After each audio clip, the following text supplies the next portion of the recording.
All humans are scared of networking. If we look on Google or GPT and ask, what are the top 3, top 5 fears that we have as human beings? The number one fear that we have is public speaking. But what if you flip those words? Speaking publicly. Speaking publicly is networking. What about fear of rejection? That is networking. What about fear of not being accepted? That is networking. These are all different fears that people have connected to not feeling connected, not feeling loved, not having friends, feeling lonely. Number one problem humanity has right now is loneliness. But like, hold on, we're so well connected. We got social media, we got this. We are more connected than ever before, but we feel lonely. It's because we think that either we don't need networking because I have a job, I have a few friends. Why do I need network? They don't understand it. Or people say networking is not for me. I like something different. Well, no, we're all networking all the time.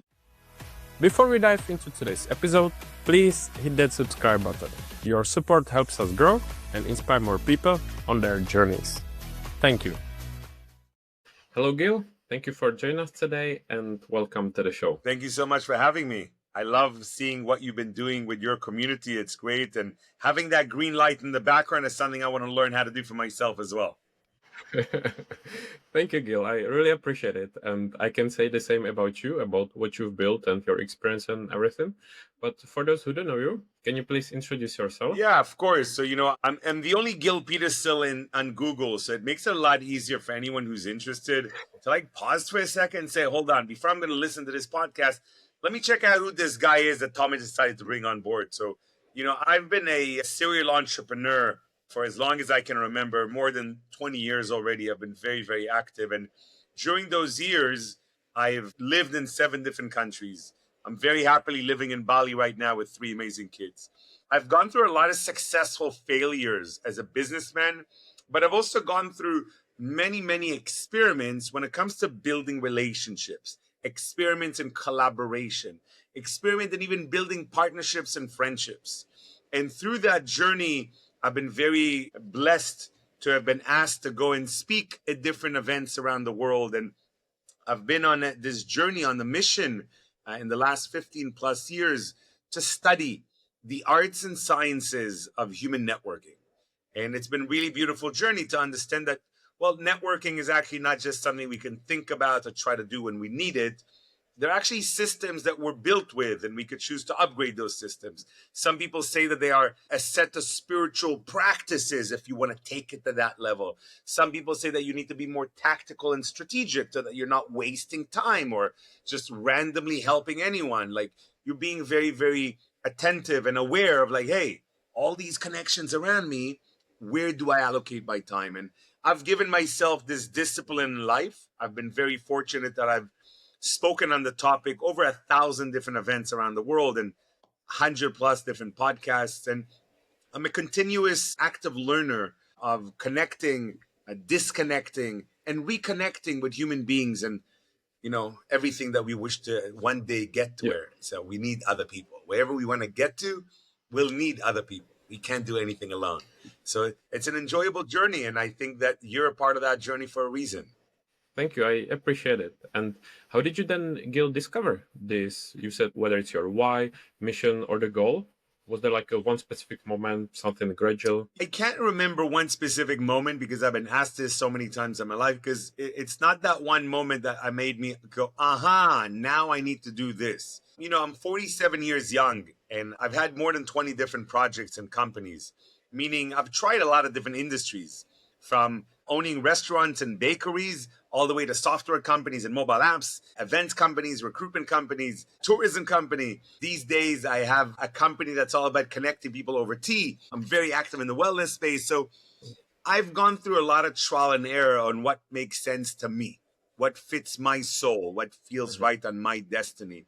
And I believe that everything I've done led me to this point. So at that stage where I decided that, hey, I want to open up a restaurant, it's because I had reasons. I felt a restaurant is my thing because I love cooking, I love serving, I love hosting people. Makes sense to me. Yeah, I loved it. But I realized actually I don't like charging people for food. So I actually didn't enjoy the restaurant. I wasn't the one cooking at the restaurant. We had a chef. But I realized that actually I didn't enjoy it. So these aha moments came through trial and error. They came through experiments. They came through taking risks, and they came through wanting more. You know, when I was very, very young and my parents moved to Canada when I was 10 years old. I was an immigrant. I didn't speak English. I couldn't really connect with people initially. So back then, this is 37 years ago, I didn't know the word networking, but I knew I had to find a way to connect with people so I can make friends, or else I'd be lonely. And then when I was 20 and I moved to England, and I was like, hey, if I don't talk to people, I won't help my company. I had a business at the time that I was in a job in someone else's company, but I kind of saw it as my business. I've always been like, I'll act like it's my company. That's the kind of jobs I've had earlier part of my life. And it's worked out for me, but it was always like, you know, what should I be doing? What is that feeling that I wish to have? So in London, it was like, hey, I want to meet women. I'm 20 years old. I don't know anyone in the country. How do I meet women? How do I start conversations? Just being honest. I was 20 years old. I was brand new in London. There was no Facebook. I was like, how do I make friends? And throughout my life, every time I moved industries or I moved countries, these questions came up again. And it came up again. And it's like, how do I do it easier, better, more productive, more effective, more fun, more loving? You know, like I just got better as the practice came through. I like the mindset and the approach. And I know this is going to sound probably obvious and the question that many people ask you, but how to start networking? Because I'm sure there are a lot of people who are afraid, scared, worried about that first step, for example, whether it's online or in the real life. So what would be like your advice how to start, or even better, how to do it effectively? It's a very simple, but actually a very complex question as well, because networking is something we start from a very, very early age. I'm not going to get overly philosophical right now, but we start networking in the stomach of our mothers. People could say we start networking as soon as we're a baby. We like to actually, you know, gaga goo goo with other babies. Clearly, we're networking with our parents. If any babies has pets around it, like a dog, that baby is networking with that dog. You know, it's clearly it's there. As we get to kindergarten, we're networking with other kids. Now, some people don't like the word networking. It's like, no, networking is like shallow. Networking is like using people. Networking is like, well, no, maybe your understanding of networking, this is not you, Thomas, this is everyone else that's listening. Maybe your understanding of it is completely wrong. Maybe the person who taught you what networking really is had a bad teacher. And maybe networking is not about using people. Maybe networking is something very deep. Maybe it's very beautiful. Maybe networking is something we do all day long, and all we got to decide is like, well, is this enough for me? Am I feeling like maybe I have a job? Do I feel like I'm well connected in the company? I have connections in the company so I can move up the ladder, or I have connections in the company so that I can get things done. I work well with other departments. That's networking. I've done a lot of training on internal networking with HR departments. Or someone could say, well, I'm tired of living in this country. My family is going to be moving to another country. Wow, I'm brand new in this country. Whether I'm young with my family or I'm an adult and I have my own family and I want to open up a business or I'm looking for a job, am I just going to follow the same, traditions or the same methodology I had 20 years ago? Is there something new out there? And like everything else that we're learning in our lives, there's always a new system, a new framework, a new strategy. People are teaching us so much in life. Why not understand that networking has all these levels of making it? It's not about starting, it's about like auditing myself and saying, how am I in the world of networking? Like audit yourself, give yourself a ranking from 1 to 10. And if anybody out there wants it, I actually have a very simple Excel sheet I could send it to you all for free. Just send me a message on social media telling me that you're interested. Tell me that you heard about it from Thomas. It's great. I'll give you an extra gift as well. And tell me that you're interested in seeing the audit. Or just do it yourself on a piece of paper and look at it like, how am I talking to strangers? How am I following up with people? How am I networking online or offline? How am I networking when I show up at an event and I don't know anyone? How am I networking when I get to invite people or to talk in front of a group of people? The reason I say this, and this is really important, Thomas, because you said that some people are scared, they're shy, they're not so good. It's not some people. All humans are scared of networking.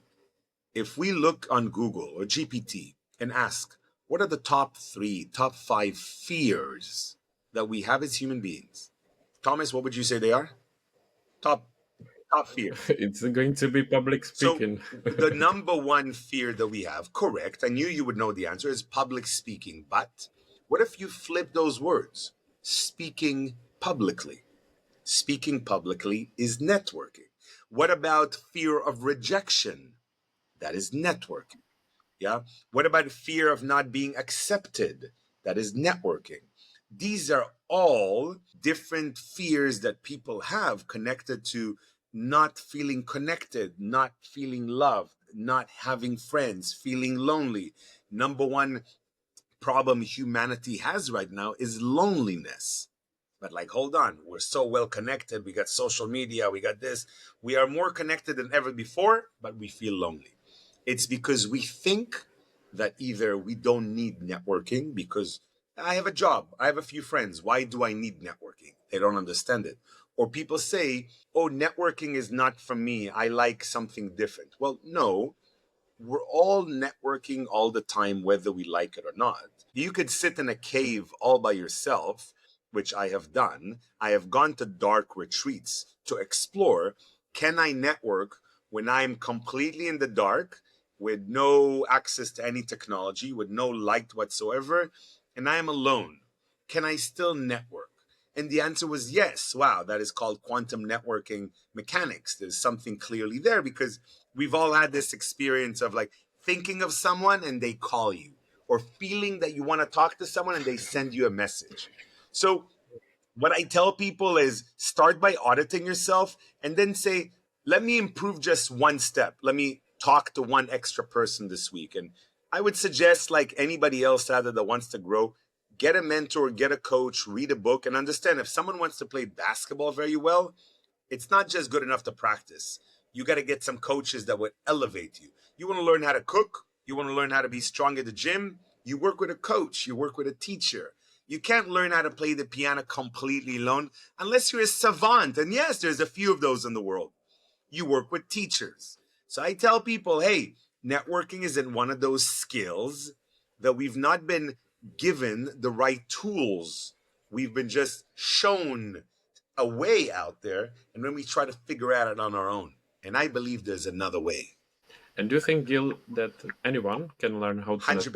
network? Not just anyone can learn how to network, anyone can learn how to become a master networker. And because when you're a master networker, you can move countries, you can move industries, you could change jobs very easily. You can make new friends within a few days very, very easily. When you're a master networker, you also understand how to have more time in your life, how to create more time, how to do so much in one day. Wow. Like, because the person that networks has not necessarily a bigger network, but they have a deeper network, meaning every single person in the network is amazing. They're extraordinary. They're like full of opportunities and excitement or joy. It's like perfect alignment. These are the kind of people I want to have in my life. Wow. And you choose, when you're becoming a master networker, you also learn how to disconnect from people, how to let go of some people. What does it mean to uncouple with someone and give yourself more space and time to connect with new people? Of course, anyone can. I'm glad we answered it because I'm pretty sure there are still going to be people who may say that it's not for them or it's not possible or it's not working. So now they have the answer. And Gil, considering your experience, do you feel like that you've mastered it, or is there still more to learn for you? Or what is it actually like for you as the master yourself? So for me, I would not refer to myself as a networking master. I've been called a networking guru a lot. I've been on covers of magazines a lot, over 1,000 speeches. I've helped governments, countless organizations to understand new algorithms. I call them codes, new code of networking.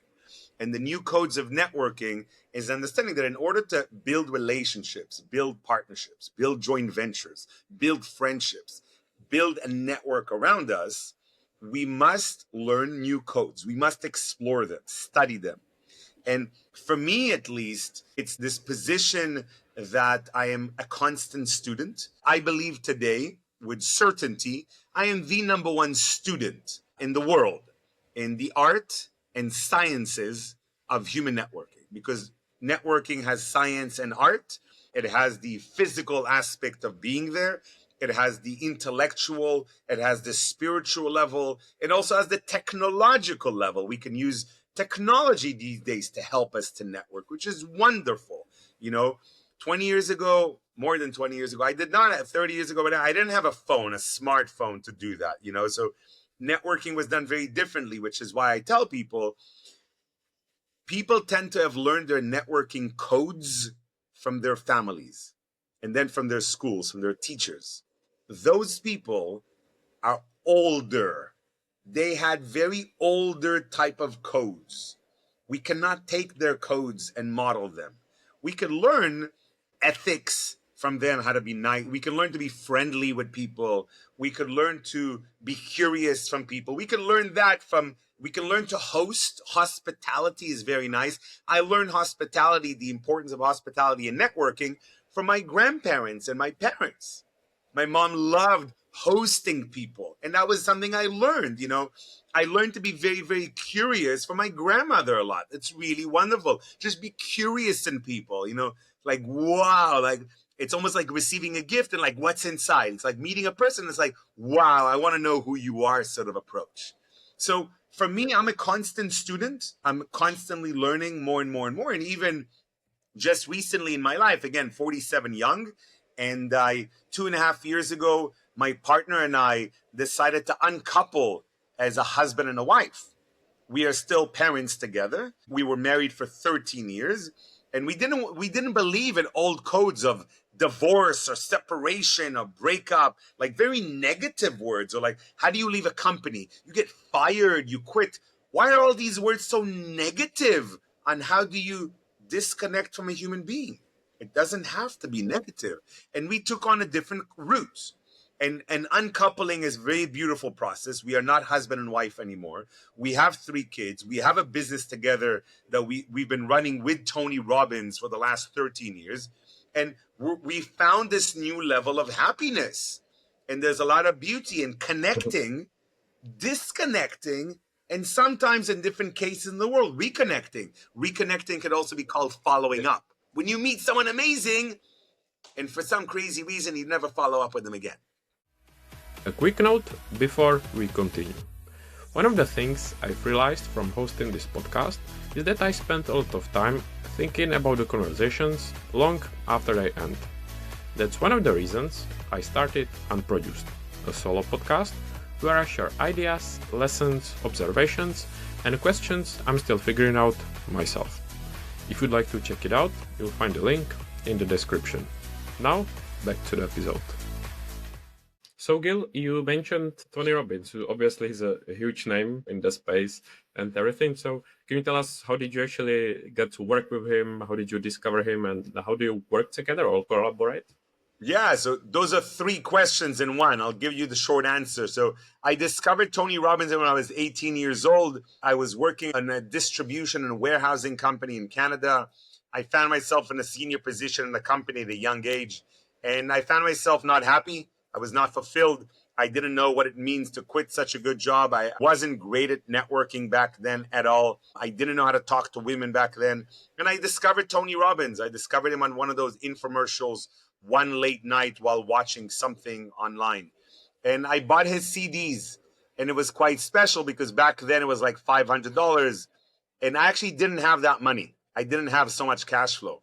And I took advantage of the system. They said 30 days money back guarantee. And I did it. I bought it. I copied the CDs and I sent it back to Tony. And over the years, I've listened to those copied illegal CDs many, many, many times to find motivation in my downtime. And I've been on so many industries, and I found he's always found a way to motivate me, to inspire me, to help me see more, to help me understand that, where focus goes, energy flows, to help understand that we can always be raising our standards in life, and so many amazing lessons. When I was 33 years old, I was living in Moscow, Russia at the time. I had 9 different companies, again, many, many different industries. But again, I found myself in a position where I was unfulfilled. I was in a relationship with the woman that was my wife for many, many years. Back then, she was my girlfriend. And both of us found ourselves to be unfulfilled even though we were doing very well, but there was something missing. And one of my mentors said to me, hey, you've always been talking about Tony Robbins. Why don't you go to his event? I'm like, cool idea. All right. And we checked it out, and the events were really expensive for us at that time. It was like all the way in England and London. I was like, okay, flights and hotels and ticket for the event was like £1,000. I was like, listen, I don't have £10,000 right now. I'm a struggling entrepreneur doing well in this business and putting all my money in that business. If any of you know what I'm talking about, And I found a way to connect with the organizers, telling them, hey, I'm an entrepreneur, I'm a connector. I was already a networker back then. I want to come to your event. I'm in Russia. Can I become your promoter? I was shocked. They said yes. We talked about it. Like, if you could bring 20 people, you can come for free. I'm like, hey, I just saved thousands of dollars. This is great. And then I calculated if I bring 25 people, I can actually, with the commissions, I could pay for all of the flights and hotel and everything. I was like, listen, we're doing this. We're going for 25 people. We can do this. Like, we don't have all the cash flow. We could do, and we brought 25 people, and it was a beautiful journey. The year later, we jumped up to 200 people. The year later, we struggled a little bit. Oh, we brought 350 people. And the year later, we took it to a whole different level. We brought 1,200 people. And when we brought that, we became the biggest promoter in the world ever for Tony Robbins, because no one has ever been able to bring more than 1,000 people from one region of the world as a group. We're talking about, like, we rented 3 hotels. We rented a couple of planes. Like, we're talking about serious logistical movement to move 1,000 people. Back then, we were moving them from Russia, Ukraine, Kazakhstan, Georgia, all those countries, moved them to the event in London. Wow. Over the years, from 2015, we've done quite well. We would bring 1,000, 2,000 people per year, sometimes even 3,000. In 2019, we brought 3,000 people to his events around the world. In 2018, I was very, very honored. We accepted my invitation, and together with another partner, we brought him to Russia, where I was living at the time. Now I live in Bali, Indonesia, and we put 26,000 people in front of him. And over the years, it's been really joy to run this intellectual tourism business and learning how people are networking before the event, during the event, and after the event, and using my knowledge not to just bring people to his event, but to build very, very strong and connected communities, not just for our company. Because as soon as all these other countries saw what we did, they're like, Gil, can you teach us? And I'm an abundance kind of guy. I was like, yeah, you have nothing to lose. I'm selling it to this country. You're selling it to that country. We're not competing. And I started running masterclasses for free to all the promoters of Tony Robbins that wanted to learn what we've done right. And it was really wonderful to co-elevate with them, and everybody was growing in the entire industry. It's, it's like those runners that run 100 meters very fast and it's the best in the world. And then suddenly this new person comes and sets a whole new record. That's what we kept on doing for about 5 years. We kept on setting new records, and everybody else were always behind us. And then COVID hit, and then the Russia-Ukraine war hit. And then that business had to change quite a bit, and it was perfect timing, because doing any business for over a decade, for me personally, gets a little bit boring. Yeah, and so then, if you don't mind me asking, how did you adjust, or in what way did you change it? If you approached it differently, if you stopped it? So the business almost got bankrupt when COVID hit. We had 1,000 people that were waiting to go to an event in the next few months, and suddenly 1,000 people want money back for their flights, their hotels, and their tickets. So they're talking about millions of dollars of suddenly people want money back. And we managed it as best as we can. Suddenly, again, we're like, catching up, growing back again. Russia-Ukraine war hits. And again, we had that position, that agreement, that we're not interested in promoting it everywhere in the world, because my partner is Russian, because I lived in Russia back then. That was our region. So when Russia-Ukraine hit, it didn't help, but we're ethical people. Yeah. We didn't want to bankrupt the company. We wanted to maintain it as much as possible, support Tony in different ways. I went to his event, even at the end of COVID, I went to his event in England, and I went to an event in Australia. I haven't been to his event in a couple of years. Funny enough, I am going to his event in September. There's going to be a massive event in Germany. And I'm not taking 1,000 people anymore, because I don't have that company that had 80 staff members. I have a small company right now there. For that company with a couple of people, we're bringing like 150 people. I have another company called ChaTea that's more of my love, where we connect communities over cups of tea. I have my own brand as a speaker, as a coach. I have a collaboration with Human Garage, which is the #1 wellness movement in the world. So I understood that I don't necessarily want to continue growing, and I don't need to be the biggest in the world again and again. I'm happy to teach others how to do it. I'm happy. It's like, it's a decade of my life. I love it. And I'm okay to kind of not kill it. I like that it's there, but I don't want to give it my focus so much anymore. I completely understand. It makes sense to me.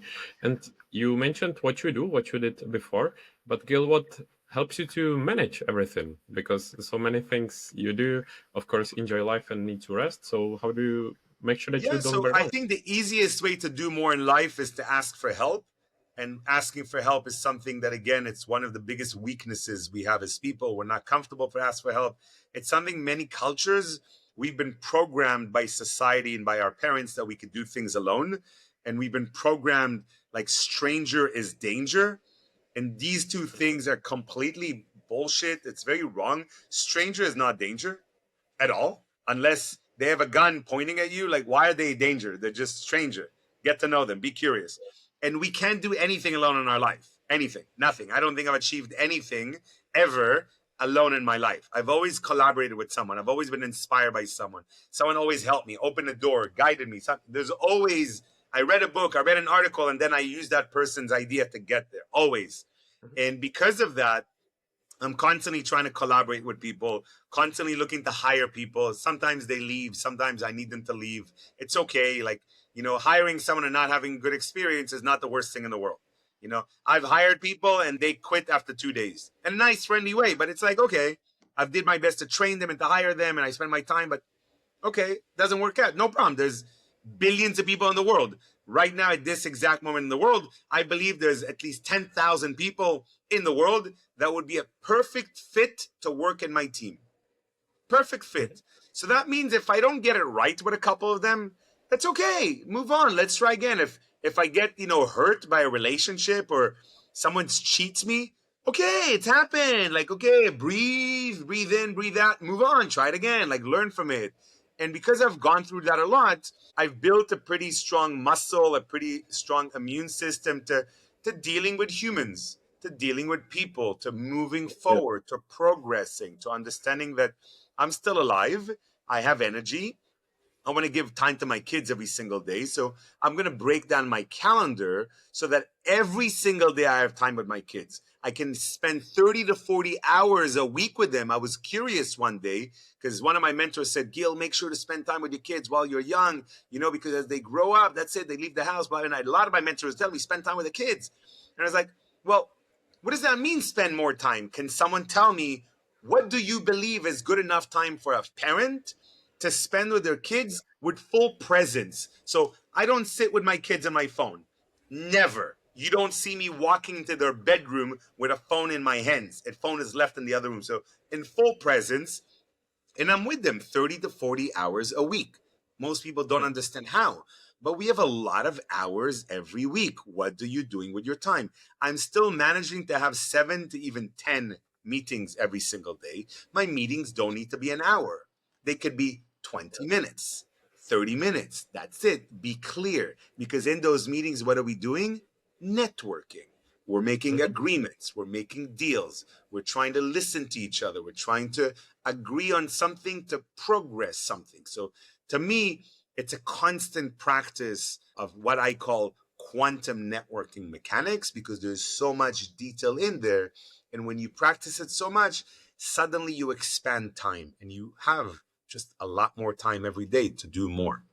It's a great reminder because people often have excuses. Even I sometimes think that I don't have time to do something, but after all, it's really about the priorities. And as you said, time spent with your family, your kids or friends is the most important, so cannot neglect it. And I think, Gil, that you probably answered it or partially answered it, but just to be aware of time, I wanted to ask you what are some of your hobbies or things that you like to do in your free time, which I assume is spending time with the kids, but something else? Yeah, so my hobbies have always switched around in my life, and I love that I'm a very passionate person. I think passion is something beautiful that we could practice, and if we're passionate, more joy will come into our life in general. And I've been passionate about so much in my life. And I always try to find a way to turn my passions and even my businesses into my hobbies. Like, I need to love what I do. Like, if I don't love it, maybe I can adjust. Maybe I can change something. Maybe I can change the people around it. Or I need to just completely leave it. Like, why are you doing it if you don't love it, you know? And it's not easy for people to hear this, but it takes time. And you can either make adjustments in your job, and there's a lot of ways of making it, and then suddenly, like, wow, I'm enjoying it so much more. Or you can make adjustments in your business, and you can enjoy it so much more. And sometimes it's just a roadmap. Like, let me work on it over the next 100 days, and then let me test it out. If I'm still not happy, I got to cut it out. Like, lift the Band-Aid off, like disconnect, you know? Sometimes we got to do that. My hobby these days, well, nature has always been hobbies. Waterfalls, nature walks, with kids, without kids. Love it always, anywhere around the world. Nature does it to me.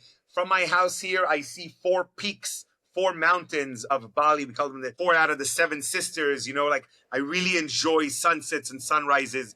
But a pretty new passion and hobby has been in the world of tea. Not just tea in a cup with a tea bag, but actually like tea ceremonies, like the Chinese type of tea ceremonies. And I got into it a little bit 5 years ago, and then really got into it about 3 years ago. And 2.5 years ago, I actually decided to drop a lot of what I do for a living, drop my clients, drop my public speaking, drop even coaching. And I went very deep into creating a movement called ChaTea. And being chatty is what we're doing. But cha, CHA, means tea for billions of people. And ChaTea for me is this movement that's there about helping people connect over cups of tea. We don't need alcohol. We don't need food. We don't need to go somewhere. We don't need to complicate it. We can simplify it. Tea gives us presence. Tea gives us something to talk about. Tea has been around for thousands of years, and it was always used to heal us, to connect us, to pacify, to create peace. And I've gone very deep into not selling tea, and I don't have my own tea house, but we have an entire ecosystem. We have in our community, we have over 100 events every single month that we're currently supporting, we're promoting, we're inspiring them. In our community, we have a concierge type of a company that can bring that type of a solution to any kind of event. And our biggest business model is education. Anyone out there that wants to up-level themselves, maybe they did a yoga teacher's training, maybe they did some sort of a Tony Robbins class, and they want to up-level the way they are serving the world and the way they host people in their home, the way they coach someone, the way they build friendships, the way they make more money. We have many different courses from the best teachers in the world on how to serve tea, how to buy tea, how to create a tea event, how to maybe even open up a tea house if you want one day. And that's become a hobby, a passion, and now it's an entire movement that I spend a lot of my time doing. I'm happy to hear that it's making an impact about something that you actually enjoy. And if there are people listening who want to find out more, can you promote or share any, whether it's link or website, etc., both related to what you just said and either to find out about you? Yeah, of course. You know, I like connecting with people so much. And I tell people this very simply. If you want to talk to me, don't just follow me. If you want to talk to me, don't just say, hi, Gil. Send me a small message telling me, hey, Gil, I listened to your podcast with Thomas, and this specific point really touched me. I like it. I have a question, Gil. You know, send me a message. If you have the courage, take 1 minute out of your busy world, and 1 minute, we have a lot of them, and send me a voice message, just 1 minute. And that's so powerful there. And a lot of people are like, oh, Gil, you're not going to answer. How do you know I'm not going to answer? Why do you think negatively? Because of your experience in life, you think what? My team does all the answers? How is that possible? It's not possible.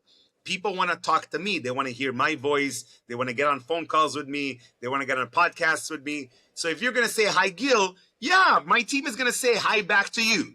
But if you engage me, I have a very beautiful system that allows me to spend about 30 minutes a week on social media. I don't spend much more time. But those 30 minutes a week are very much curated by my team. They're like, hey, Gil, these people want to talk to you, and we believe you should talk to them. And I talk to them, and I love it, and I really enjoy. So find me anywhere in any social media. LinkedIn is always the best. We're professionals. Facebook, Instagram, very easy. If you want to have a cup of tea with me, ChaTea, check out what we do in ChaTea Club. You could see that on my social media. If you want to learn what we're doing with Tony Robbins, maybe you want to come with me to the Tony Robbins event in September in Germany, let me know. We have an entourage experience. You don't go alone. You join our network. You come together. We have each other's back. We introduce people. We support people. We give you discounts. There's a lot that happens around it. If you want to know what we're doing with Human Garage, the #1 wellness movement in the world, very, very exciting. Look us up, get in touch, tell Thomas to let's do some sort of a gathering together on Zoom. Thomas is going to become a super connector in your community anyways. Thank you, Gil. I appreciate it. And of course, I will leave any links in the show notes. And Gil, can you share with us, if you have any plans, goals, or ambitions, whether it's in weeks, months, for the audience to be excited about? Yeah, they're massive. You're catching me in a very, very epic place in my life. In the last 2 years, I've chosen to travel a lot less. And I chose to really ground myself and get more done and spend more time with family and wow, what can I do as a man that for most people would be unbelievable? And I've gotten there. June and July have been the best months of my life for as many years as I can imagine. And what it's opened up is this travel around the world journey ahead of me right now. And there's quite a lot coming up in California and Singapore first, then California, then Europe, Germany, and Switzerland with Tony Robbins and some other people. And the biggest exciting opportunity, and this is again where I don't just teach this, I walk the walk. I walk it. I've always wanted to do something in Japan, but I've been scared because it's such a distant network. They're so different. I've never actually been there. But I wanted to go there, and I didn't want to go there as a tourist. I wanted to go there and be impactful, really feel connected. And in the beginning of this year, I kind of had that vision, that feeling. I wrote it down. And my birthday in April this year, I had this kind of clarity. I made a wish. I want to do this and this and this. I'm going to Japan for most of October. If any of you are in Japan, you know people in Japan, you can recommend something to do or someone to meet with in Japan, please let me know. I'm going there to be a speaker at a very big event. I'm very, very excited. If anybody wants to join me, it'd be amazing. It's all about being someone who's a nomad, being someone who's not stuck in one network. You could be in any network, and it doesn't mean you're moving every week. You could live in any network and find happiness and find joy and find community. Because for me, tea is not just about the tea. It is about having community. It's about feeling that you have unity. It's about seeing beauty. It's about having clarity. It's about having as much prosperity as you wish to bring into your life. So looking forward to having tea with all of you soon. Again, if you want to write me anything on social media and talk to me, feel free to do that. If you just want more content from me, ask me for gifts. You can write me the word audit. You can write me the word network. My team has a lot of gifts. I've learned from Gary Vaynerchuk, and I've spent a lot of time with people like Richard Branson and Eckhart Tolle to give as much as possible completely free of charge. And that's my position in life. I'm not going to try to sell you anything. If you want something from me, write me, ask for a gift, ask for love. I'll show it to you. Happy to hear that. I encourage people to obviously take advantage of it. And then very last question, Gil, if there is anything I should have asked you and did not, or any final message that you would like to leave the audience with before we finish? It's a really beautiful question. I would say one of my favorite questions to ask speakers and in podcasts or just speakers on stages is if there's one thing we can help you with, what would it be? So that's a really good question to always ask someone who's coming in, because most people that come in to speak as a speaker, as a podcast guest, they don't tend to ask for help. They tend to just give. My help is very, very simple. If you want to be more impactful in the world and you want to collaborate with me, I am looking for collaborations right now more than ever before in my life, especially with people that want to be impactful to help communities connect. I need more people who want to be strategic partners with me. And I don't want you to be my employee. I don't need to be my partner. Don't overcomplicate it. To be collaborators, meaning I need more people in different parts of the world who want to teach people about networking, who want to work with Tony Robbins, maybe want to work with Human Garage. You want to be able to bring tea into your community because you're tired of people drinking alcohol around you in order to connect with each other. I'm looking for more of those kind of people right now so much. Of course, thank you, Gil, for saying that, and I appreciate your time and everything, just to be mindful of it. I want to say a big thank you for your time, for what you said. It definitely inspired me as well. I love your positive, enthusiastic, and ambitious mindset. I hope it inspires people as well. I encourage people to check out the links that I leave in the show notes and reach out with anything. Once again, thank you. Thank you for the inspiration. I will keep following and supporting, and wish you all the best to the future. Beautiful. Thank you, Thomas. Bye-bye, everybody. Thanks for listening to Produced by with Toman. Check the show notes for all the links, and don't forget to subscribe, like, and share your feedback. Speak soon.